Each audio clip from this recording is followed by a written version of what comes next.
Sveiki sugrįžę, smagu vėl matyti.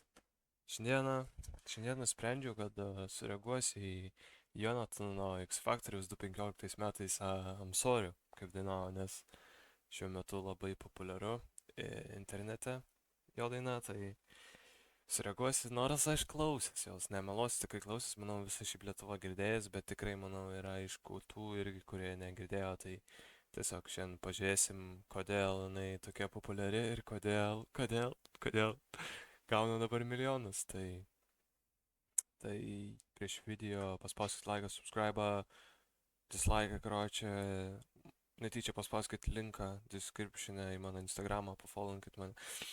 Ir šiaip ką apie Jonataną. Tai jis dabar žiauriai išpopuliarėja, visur viral yra tiesiog visose platformose. Ir ką jis daro, tai jisai pradėjo Twitch'e live daryti streamą. Žodžiu, jam 3 metų jau, dabar jis kaip dainavo, jam buvo 20. Kas dar gero, aš vakar žiūrėjau, kaip tik jis darė. Aišku, jisai kalba vien angliškai, tai gerai, bent tas ten mačiau lietuviai komentuoja kažką lietuviškai, pakalbėk lietuviškai, jisai nieko ten nedaro. Aišku jo, dabar tiek žiūri, kaip išpopuliarėjęs žmogus, tai galima būtų iš karto valdyti srautą kažkokį, jam reiktų menedžerio ir galima būtų šiaip realiai biškiai uždirbti pinigų. Pavyktų tikrai, tai šiaip nice, kad lietuviai turi trendą kažkokį pirmą tokį pasaulinį, kad amerikiečiai kelia visur in TikToką, Instagramą. Tai visai nice ir ką aš norėjau. Jo, pats Jonatanas pradėjo kelti TikToką, kaip jis reaguoja į mymus. Instagramą tą patį pradėjo kelti, tai jo. Tikrai galima būtų gauti peržiūrų. Jo vietoj tikrai biškai gal kažką kitaip daryčiau, gal pradėčiau dainuot, karočią, nufilmuočiau kaip dainuoja, tikrai būtų viral. Žodžiu, nesmė, ne mano gyvenimas, daro kaip nori. Žiūrėsim, kiek laiko laikysis, kaip nusitęs ir kuo baigsis. Tai šaunam tiesiai į X Factoriaus reakciją, sorry, kad tiek kalbėjau, gal kam buvo įdomu, gal kas praskipino ir jo, važiuojam. Oh yeah, geras senas X Factorius, važiuojam.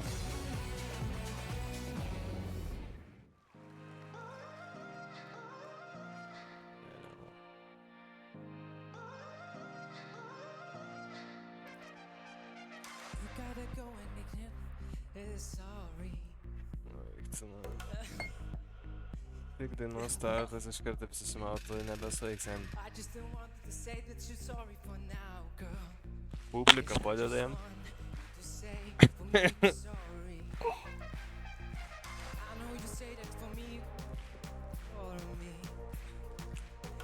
Biški žodžius, man rodos, pamiršo bičiukas. Tai čia žiauriai šiaip. Net nežinau, ką daryčiau.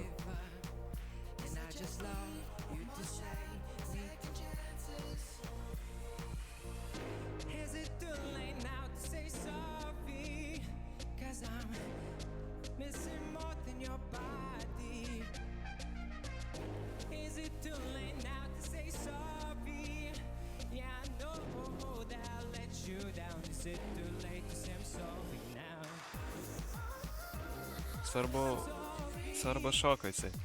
Gerai.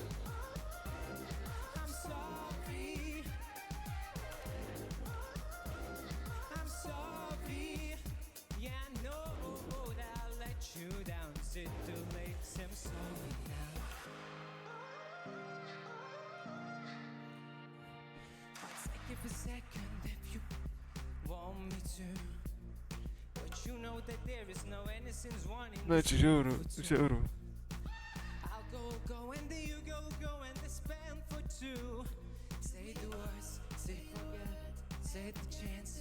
Nežinau, išeičiau iš aikštės jau šitos.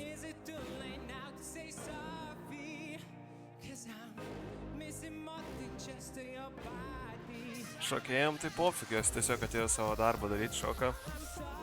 Jis kartu su jom varo.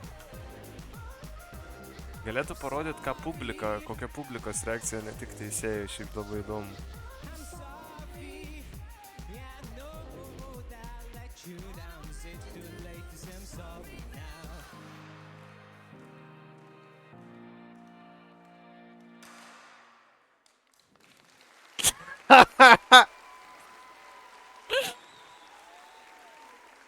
Rage quitino jis. Eik tu na. Ei, ačiū, kad žiūrėjai. Ar nori dar daugiau video? Jeigu taip, spausk prenumeruoti. Daugiau apie X Faktorių. Oi, Naujienų ir pramogų portale tikrai aš noriu tv3.lt. dar. Galvau, blema, dar bus komentarai, karočią, bus kažkokie komentarai. Blema, būtų įdomu pilną transliaciją pasižiūrėti. Tai tiek būtų iš to Jonatano, ačiū, kad jisai čia atsiprašė mūsų visų, atsiprašė, kad dainavo. Nerealu šiaip, nežinau, ir va toks, primeski 10 metų praėjo ir dabar tik iškilo, po 10 metų. Tipo, suprantu, ten kaip būna atlikėjai, reperiai, pažiūrėjai, miršta ir tik tada jų dainos išpopuliarėja, nes jie mirė, šiaip iki to jie buvo nežinomi, o čia tiesiog kažkoks bičiukas pamatė, pažvengė, jam išmetė, karočią, po 10 metų, toks kaip aš čia, karočią, grinai. Karočią, po 10 metų rado, sako, čia juokingai, įkėlė ir bum, išsprogo, čia šiaip nerealu, kaip socialūs tinklai gali ką padaryti, tai jo. Tai ačiū, kad žiūrėjot ir I'm sorry, susitiksim kitam video. O šiaip planuoju įkelinėti kas 2 dienas 10 val. Tik šitą dainą aš čia įkėliau biškį greičiau, nes dabar banga, tai ką žinai, gal čia gausiu jūsų, bet netikiu. O šiaip galvoju dar įkelt kokių reakcijų į senas reklamas mašinų, mačiau daug Volkswageno, BMW, Audi, Merso. Tai būtų įdomu pažiūrėti, galvoju, šiaip dabar gal pafilmuosiu, pažiūrėsiu. O šiaip tais iki 16 dienos bus pilna video, aš jau prifilmavęs į priekį, tai tikiuosi patiks. Mačiau komentuoju, kodėl tiek daug, vienas komentavo, kodėl tiek daug 009, dėl to, nes daugiausia peržiūrų gauna 009 ir šiaip prikolas ir... Jo, bet įvairinu, stengiuosi įvairinti, o jei turit ką pasiūlyti, tai rašykit, arba komentuokit, arba man privačiai Instagramą, aš pažiūrėsiu. Ir tiek, ačiū Jums ir gražaus likusio vakaro. Viso.